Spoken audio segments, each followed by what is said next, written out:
Hello दोस्तों, स्वागत है आपका आपके अपने चैनल आशुतोष स्टडी रूम में। तो दोस्तों, आज हम पढ़ने वाले हैं अपने गणित के किताब कक्षा 8 के गणित के किताब के पाठ 1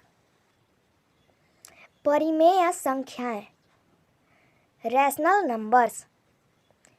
तो आज हम इसी पाठ पर चर्चा करेंगे। तो चलिए शुरू करते हैं।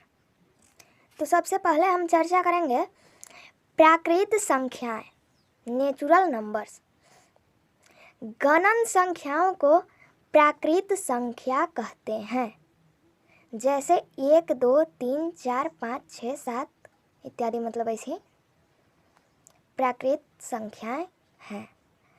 तो वैसे संख्या जिसके सहारे हम कोई भी नंबर को गिनते हैं, कोई भी चीज़ को गिनते हैं, वैसा नंबर जिसके सहारे से हम मतलब कोई भी चीज़ हम गिनते हैं तो 1 से शुरू करते हैं, 1, 2, 3, 4 और ऐसे ही जाते जाते अनंत तक।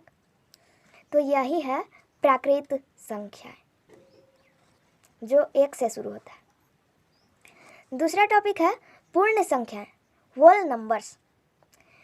सभी प्राकृत संख्याएं शून्य के साथ मिलकर पूर्ण संख्याएं कहलाती है।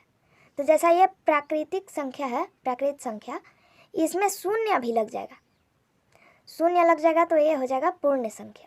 तो जैसा कि है 0, 1, 2, 3, 4, 5, 6 पूर्ण संख्या है। मतलब ये 6 तक ही नहीं, 6 के बाद भी, मतलब अनंत तक। उसके बाद है पूर्णांक। सभी पूर्ण संख्याओं तथा ऋणात्मक संख्याओं का संग्रह पूर्णांक कहलाता है। तो जैसा कि ये हो गया पूर्ण संख्या, और इसी में ऋणात्मक भी रहेगा। ऋणात्मक का मतलब है माइनस में, -1, -2, ऋण 1, ऋण 2, यही। तो उसे हम बोलेंगे पूर्णांक। जैसे ऋण 3, ऋण 2, ऋण 1, 0, 1, 2, 3 पूर्णांक है इत्यादि, मतलब ऐसे ही। धनात्मक पूर्णांक, पूर्णांक ये हो गया, और उसी में 2 तरह के होते हैं। एक है धनात्मक पूर्णांक, जिसमें सिर्फ धनात्मक रहेंगे, इसके आगे ऋण नहीं लगा हुआ रहेगा, उसी का ये उदाहरण है।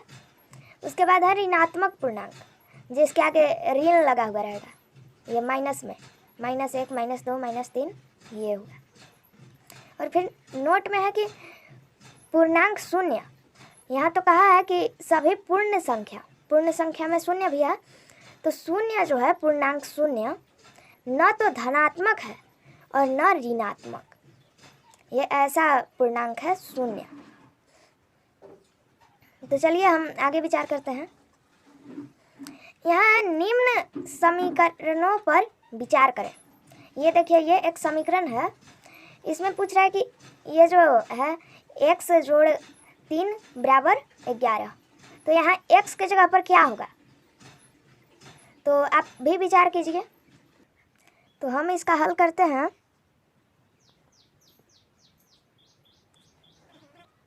तो हल करने के बाद हमें प्राप्त होगा 8। तो 8 जैसा कि देखिए, ये जो समीकरण में जहाँ x है उसके जगह पर हम 8 लगा करके देखते हैं।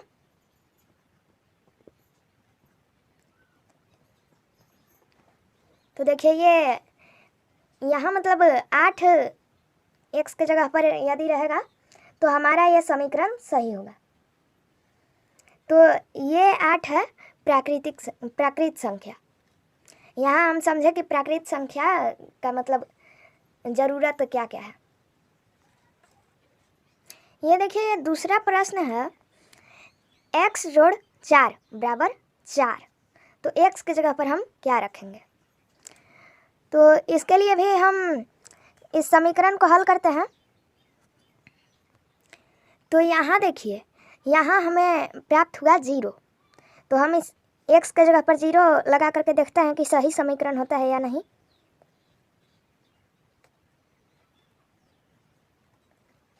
तो देखिए, ये 0 सही है। तो यदि हम प्राकृत संख्या तक ही सीमित होते, हमें पिछले समीकरण में हमारा उत्तर आया था 8, तो यदि हम प्राकृत संख्या तक ही सीमित होते तो हमें ये 0 का मतलब, यहाँ देखिए 0 का भी ज़रूरत पड़ सकता है कहीं भी। तो इसलिए हमें पूर्ण संख्या, देखिए ये 0 पूर्ण संख्या में आता है, हमें पूर्ण संख्या की भी ज़रूरत पड़ सकती है। अगला समीकरण देखते हैं। तो अगला समीकरण ये है, इसे आप लोग भी हल कीजिए और जल्दी से कमेंट कीजिए। तो हम अब इसे हल करते हैं। तो ये देखिए यहाँ तो हमें पूर्णांक मिल गया। हमें यदि पूर्ण संख्या तक सीमित रहते तो हमें ये नहीं मिलता। ये देखिए हमें यहाँ पूर्णांक मिला -7। तो हम इसे मतलब समीकरण में इसे बैठा करके देखते हैं कि सही है या नहीं।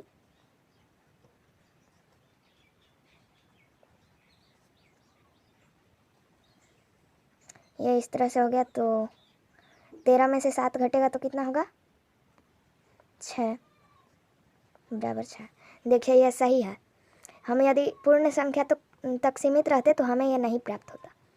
तो चलिए हम देखते हैं अगले समीकरण को। चौथा समीकरण देखिए यह है, इसे आप लोग भी हल कीजिए, हम भी हल करते हैं।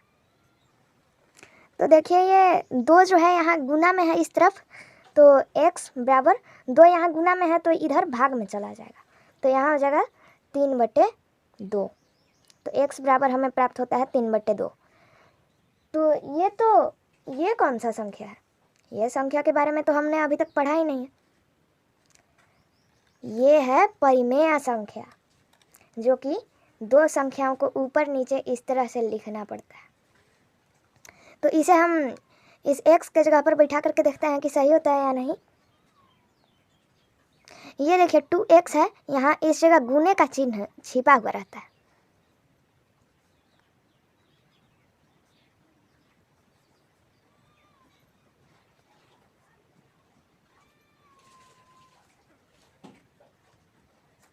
ये देखिए ये हमारा सही है, ये हमारा आंसर सही है। तो चलते हैं हम अपने अगले समीकरण की ओर। अगला समीकरण देखिए ये है, ये बराबर में 0 है, 0। तो इसे हल करते हैं। ये क्या, यहाँ तो परिमेय संख्या भी ऋण में हमें प्राप्त हुआ। ये देखिए यहाँ हमने पहले धन 5 को इस तरफ लाया, तो यहाँ हो गया -5। तो 0 ऋण 5 तो होगा -5। उसके बाद हम 7 को इस तरफ ला दिए, तो देखिए इस तरह का हमें परिमेय संख्या प्राप्त हुआ, वो भी ऋण परिमेय संख्या, ऋणात्मक परिमेय संख्या। तो इसका हम जांच कर लेते हैं कि यह सही है या नहीं।